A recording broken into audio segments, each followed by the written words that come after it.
nobody in this race is a realer contender of a Londoner than me.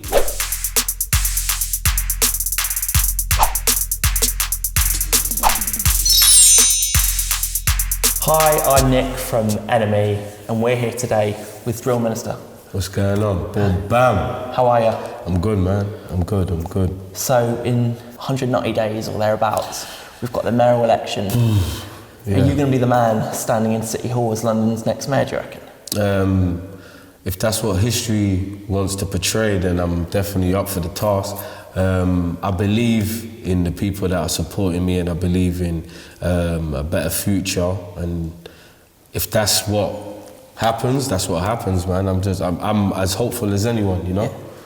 And obviously, you know, we've kind of got the main candidates. We got Sadiq Khan, the incumbent mayor as it is, and then his main challengers. We've got Rory Stewart, and then for the Tories, we've got Sean Bailey as well, and then we've got you. So just tell us, how did you kind of come to get involved in the race?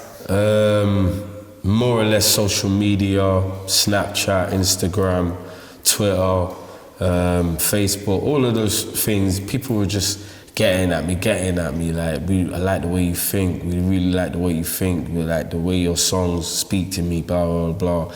You need to do more. And I just said, you know what, what's better than giving people the greatest city in the world, and running that city for them and making people have better lives. Like, what more of an impact can I do, more than music, other than that? So I just stepped up to the task of what people kept asking me to do. So do you think like London is a city in need of real change? London is a city that's birthed me, it's birthed so many different types of people. It's a city that has always built for the future, and it's always planning for the future. I mean, London, if we look at the history books, is Londinium. Londinium is built by immigrants for immigrants, meaning people passing through, people bringing stuff to the city. The Romans built it as a place of trade, as a place of them to have a home away from home. So if we look at it, it has become that and more. You know what I'm trying to say? It's home to so many people now, of different colours, creeds, faiths, genders, you know what I'm trying to say? So it's amazing. It's an amazing city, and if I could represent anywhere, this would be the city in the world that I'd want to represent. And I know you've kind of talked a lot about how your like lived experiences. I mean, that you're the kind of man, because obviously we've had like Sadiq Khan, and he's come under a lot of flack for the knife crime figures in London. And I know you've kind of spoken before that kind of your experiences kind of think that you're the man to kind of change it and lower them. Just tell us a bit about that. Yeah, I look at it like this. There is no immediate remedy that's just gonna make everybody overnight decide, you know what, I was violent yesterday, I was violent the day before, my life's shit, and I have a shit life, and therefore I'm being violent. I'm not gonna just, because this guy came in place, I'm just gonna stop being violent. I don't expect that. What I do expect is that somebody sees that man's come from nothing, man's trying to make something and make the world a better place, and that if he can come from nothing, then I value him as a piece of shit. If he can come from being a piece of shit and then make something of himself and do something, maybe I as a piece of shit can do something as well. Yeah. I'm talking to all of the people out there that don't value themselves right now. I'm for those people, you know what I'm trying to say? Those people that don't value themselves can see something in man and say, you know what, I'm gonna follow in those footsteps and do something, not the exact same thing as me, but something as great in their own path, in their own way. And then literally that's all I can hope to do.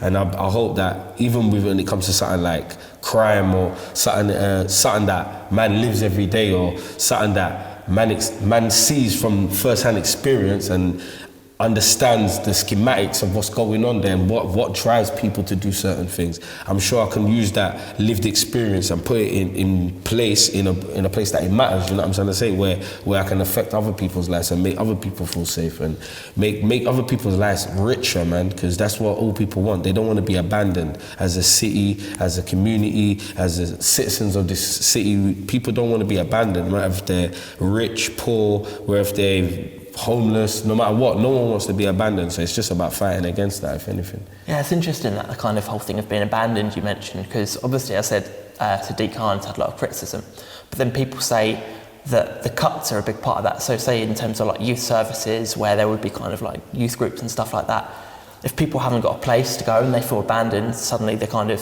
find perhaps this gang where they kind of might feel inclusion, and then it goes on to that. Do you think that there's a social element that needs to be tackled as well? It goes this way. When you have a city so great as London, where people can see literally people at the top of Mount Kilimanjaro, you get me? Yeah. The highest peak. You can look at some of the buildings, some of the affluence that's around in this great city. Then you go to some of our poorest areas, and then you stay there for the day.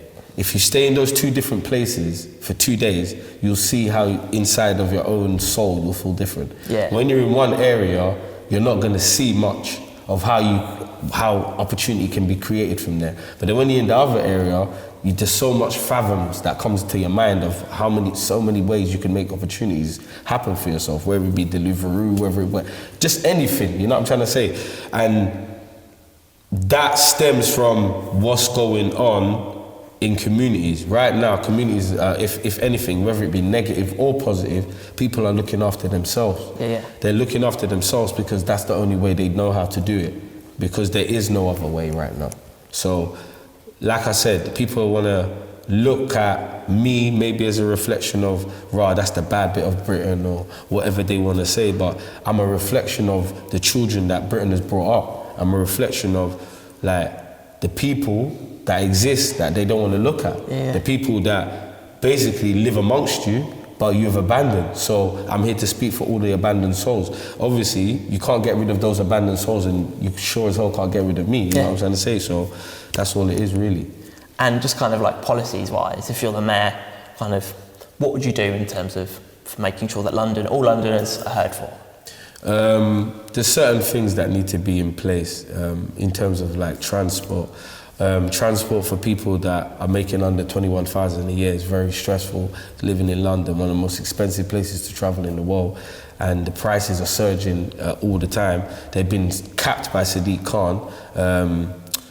Over the last 3 years, he froze prices, but that's only gonna give us a fake safety net. When the prices go to the natural price of where it should have been, it's gonna rise so dramatically, people are gonna be hit once again. So I need to put something in place where it's actually looking out for people with low wages.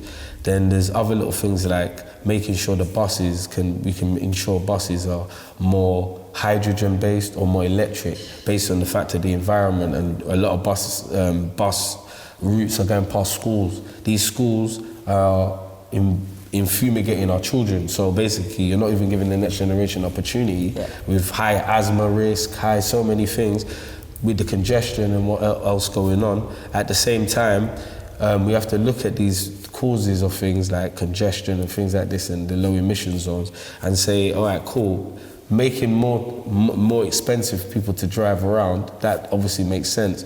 But who's it hurting really? Because obviously the poor are going to be affected more, and they're probably going to need to travel a lot more than somebody that can get a chauffeur or get an Uber or whatever. Yeah. So this now puts pressure on us trying to find alternative routes for those who have low incomes around the city. And one thing I'm looking at and looking into is the electric scooter system, which is going on in LA right now. I've been investigating it, looking into Paris where they've also got it going on as well. So this is something that's not, also by legislation, is not legal right here, right now, but it's something I want to look into to make Londoners have a better lifestyle. Obviously, certain things like making sure the Wi-Fi on all the trains is working, stuff like that. Make sure that there's 0 deaths on the underground. It's not something that's possible right now, but if we look towards build one mayor being brave enough to say, I'm going to put it in place, others will follow that go after him and carry on the trend till we have 0 deaths.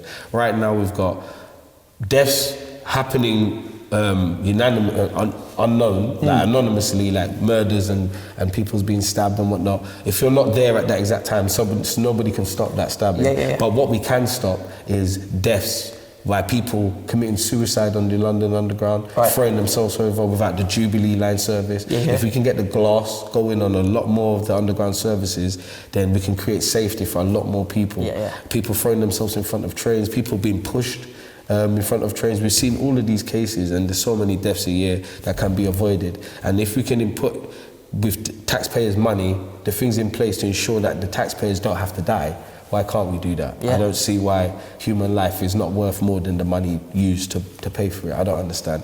So obviously that's something I'll probably learn in office. Maybe the budget can't stretch to that, Yeah. but I don't see why it can't. Yeah. That's something I'm really looking forward to addressing. Other things like a homeless contactless card. I was going to say, because there is that massive gulf at the moment in terms of like city like London where homelessness is on the rise. So I'm guessing, is that going to be like a big priority? That's going to be a bit I want to look at abandoned buildings and buildings that haven't been claimed for a long time, that are government buildings, renovating them into charities and safe spaces for minority groups and people that are under threat, whether they be from different backgrounds, LGBTQ background, feeling not safe in their area, a safe refuge, or if you're from an ethnic minority group and you're wearing a hijab or something and you feel under threat in the area you're in, you can go there as a safe space. Places for people to go that don't have so much support and network. I want to use those buildings that are not being used, not being put into places, and those that are homeless little girls running away from home, from abuse and things like that,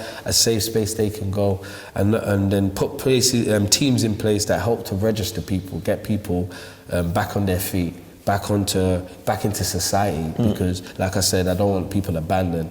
There's so many people we can focus on that are already in a certain position in life, and there's so many people that haven't even began to start their life, and those people are like, how I see it, those people are like those that are abandoned, those that are homeless, vulnerable girls that are homeless, not also the boys as well, but the young girls that are homeless right now, not getting period pads, just simple things that in a vulnerable position you're going to be ashamed maybe to ask for help for, or, you know what I'm trying to say, being resorting to even stealing for, this is not anything anyone should go through. So a London mayor should be looking out for all citizens and trying to make sure that we can put things in place for them. And I know you kind of touched on it a minute ago, just tell us a bit about this kind of homeless contactless card system. Yeah, homeless contactless card system.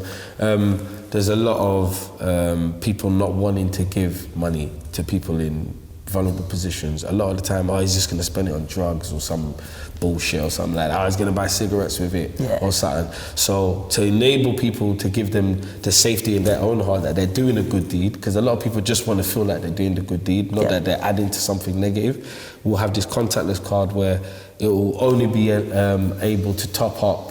It'll be able to top up from your Apple Pay or your contactless card or whatever, and the person will basically be able to use this to get goods, whether it be toilet paper, sanitary towels, drinks, food, payment for shelter, payment for just standard things that a bank card could do for them, that because they haven't got access to one, this now gives them access just to maneuver around the city. They can top up for the TFL from that. And I just want to make a system in place that gives them the freedom of humanity in the capital as well. Yeah. And obviously we kind of touched upon the fact that there's your other rivals in the race. Independent candidate Rory Stewart, obviously last year he had his thing where he was down Brick Lane and he met the Irish rappers Hair Squid, and he described them as minor gangsters, didn't he? Yeah, a lot of people want me to touch on that. Rory Stewart is not from my background, obviously. He's not, he doesn't see what a real gangster looks like or what a minor gangster looks like. He's just associating anybody wearing urban clothing as minor gangsters. Because he never went to school with people like that, because that's not the people he goes to the pub with. It's just an alienation to him. So, but this is the whole point of why people like Rory Stewart, they're not, it doesn't make him an evil person or anything. It just means he's very dangerous, because ignorance can be dangerous. And when you put someone like that in a position of power, what is minor gangsters when he's controlling the minor gangsters' fund for education, or there's something to do with that community? What he portrays as minor gangsters, like if that's what he's saying about them to their face, what will he do in policy and whatnot behind their back? This is where somebody that's looking out for everybody has to come into play, because that's that mentality is what has been controlling a lot of the funds and the access to things for people. And that's all it really represents to me. It's not a me versus Rory Stewart thing, because I don't even see it like that. But I do see the dangerousness in what he's trying to put forward, you know what I'm saying? And then on the Tory side of things, as I said, we've got Sean Bailey, and he's quite an interesting one, because he's kind of positioning himself as a Tory, but in this sense, perhaps a non-traditional sense. In the sense, he was brought up. He says about there was a single mum. He was brought up in a council house. Do you think he can kind of make himself more relatable and to Londoners? Do you think he's got more of a London experience? I think this is on Sean Bailey's part. This is just being a good person, a good Samaritan, a good part of society. On the Tory party's part, I think this is like excellent chess.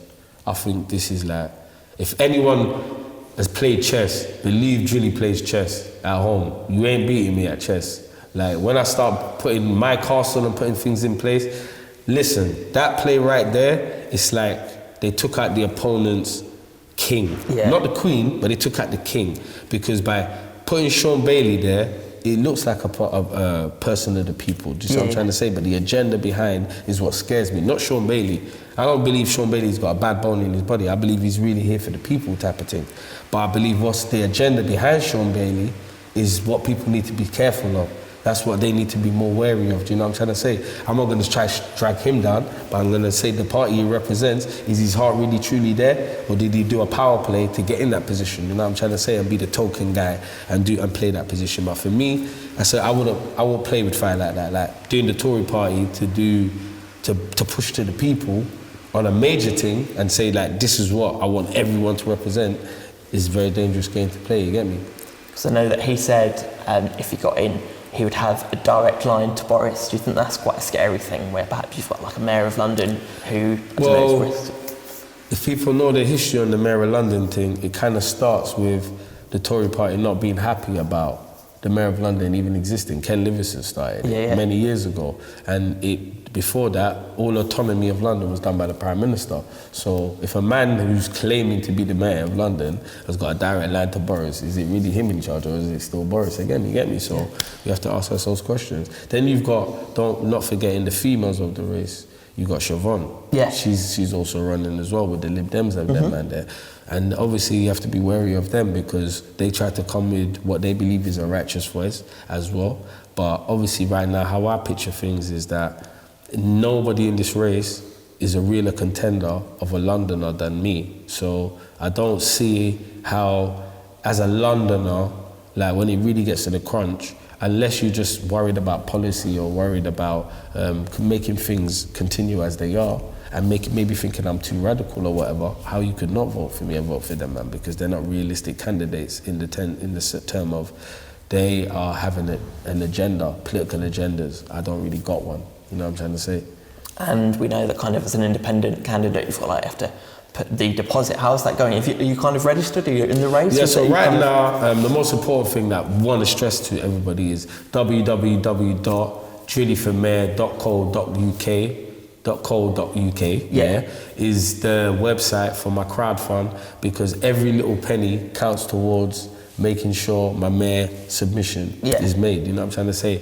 Every little donation that you guys make, it makes this a reality more. It sticks it to the establishment that we're really doing this, that a musician has got the bravery to use my artistic art and push it for the benefit of us all. Do you know what I'm trying to say? Words can mean so much. Songs can inspire so much. That's why music is the most important, I believe, use of activism. The most important use of using something that is beautiful in melody, beautiful in terms of what it represents, and something people can play again and again and live on even when I'm dead. These words will always live on, and this message will always live on. There will be another Drillminister in 100 years who's inspired by what I'm doing today, who will make something that's even greater and make this nation and this world an even greater place than I'm making it right now.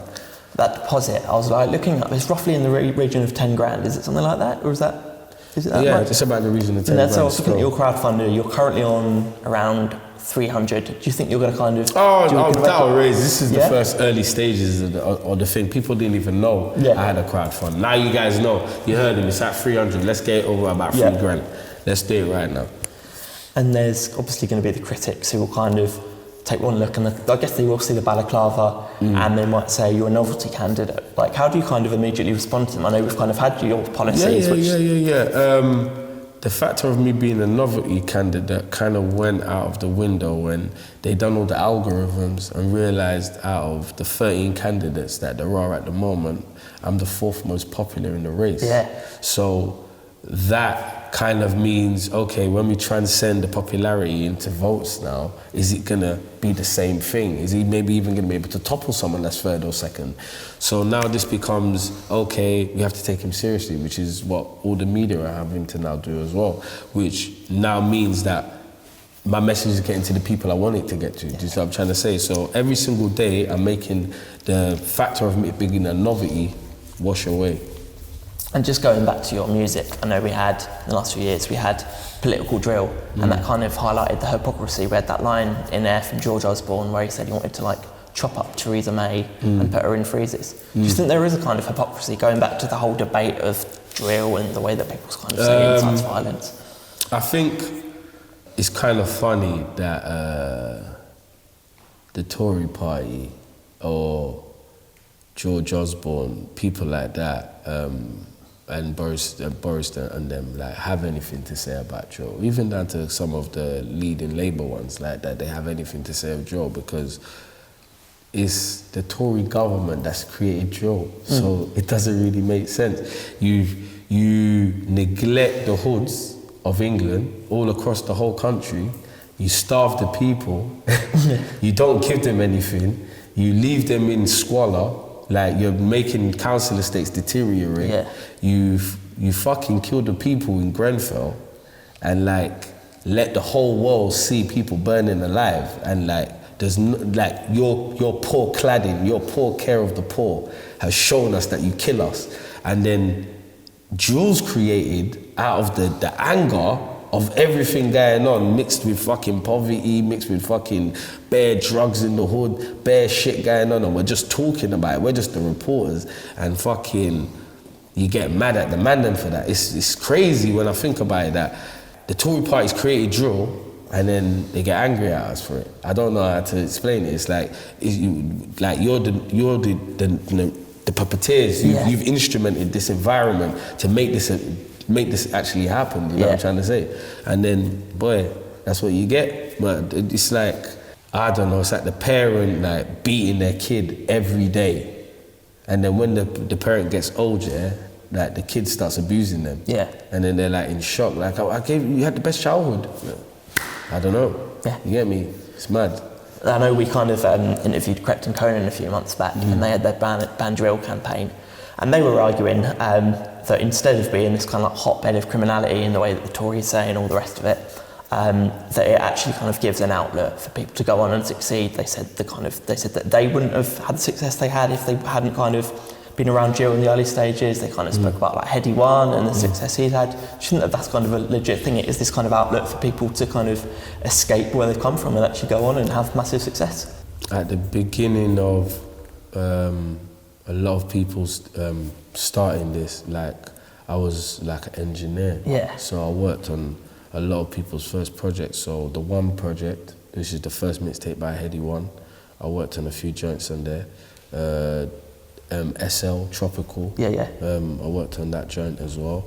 A lot of the stuff that's come out of drill in its most earliest stages was connected to what man was trying to build. Yeah. And that's because it was a community of people that all understood where they're trying to take this to, the level that it's meant to be going to. It was never meant to just stay on the ground level. It was always going to go to this point where it is now. And I think it's like, this isn't nothing new. Like I talked to so many different people from so many different backgrounds now. I talked to these older musicians that are telling me about Sex Pistols and all this thing. Yeah. These things happened before. This ain't nothing new. Establishments try to shut down. It's like the new punk, isn't it? Yeah, it's just that men are wearing ballies now. Yeah. You know what I'm trying to say? The thing's different, but there's always going to be an anti-establishment music or an anti-establishment movement that everybody wants to go this way and go Love Island, and then some people are like, nah, fuck that. I'm going this way. And then that's just what it is. It's like the anti-Love Island people that a group of them just grouped up and said, we're going this way. That's all it is, really. And it comes to May, you get in, I've got to ask, is the mask coming off? That's not what the people want. The people want revolutionistic politics. They don't want politics they saw in 2019, 2018. They don't want politics they saw in 2010, 2001. They got Donald Trump politics now. It's like, that's the biggest reality celebrity, and he's the politician of the world. So really, politics right now, for England to revolutionize it after it's let people down so much over the past 4 to 5 years, or decade, like, it has to have a shake-up. I'm just here to give it a shake-up, that's all it is. And say, like, if you don't get in, I mean, just speaking to you now, there's some, like, real policies in there that are, like, to me at least, make so much sense. For example, the homeless card. If Sadiq Khan turns around, presuming he gets a second term, invites you into his office and says, look, you know, become like a policy advisor or kind of working with him, and would you be up for that? The thing is, it's like, it'd have to be in the people's interest. If I saw that the people wanted me to do that and it was in the people's interest, I won't be against it, you get me? But right now, I need to do the job myself, and it's through politics, or whatever you call it, and music, mostly. Like, music's always gonna be there for man, so if I can't get the policies through that way, I'll get it through the people, through giving them the message in the music. Like, I got Drilly for Mayor dropping at the same time as the manifesto, which is gonna give insight to the manifesto. And Drilly for Mayor is gonna be like the maddest album, just the maddest album from Drill of all time. It's gonna be like the most forward-thinking, fucking politically progressive album that's ever come from this scene. Like, people are really gonna be shocked when they hear this shit. Like, it's really gonna push this shit in 2045. And that's because my whole policy, what it stands for, and what this whole movement stands for, of what I'm building right now, that's why this album is gonna change things, you know what I'm trying to say? You're gonna hear some mad features on there, mad everything, it's gonna be crazy. The producers, everything, Ghosty, shout out everyone, Gotti, shout out everyone, Creator on the beat, it's mad, it's mad, it's mad, it's mad. And just finally, before we finish, if you can sum up your mayoral campaign in 5 words or less, what would it be? Don't abandon each other. London is lit. You got it. Thanks so much. My G. Cheers, mate.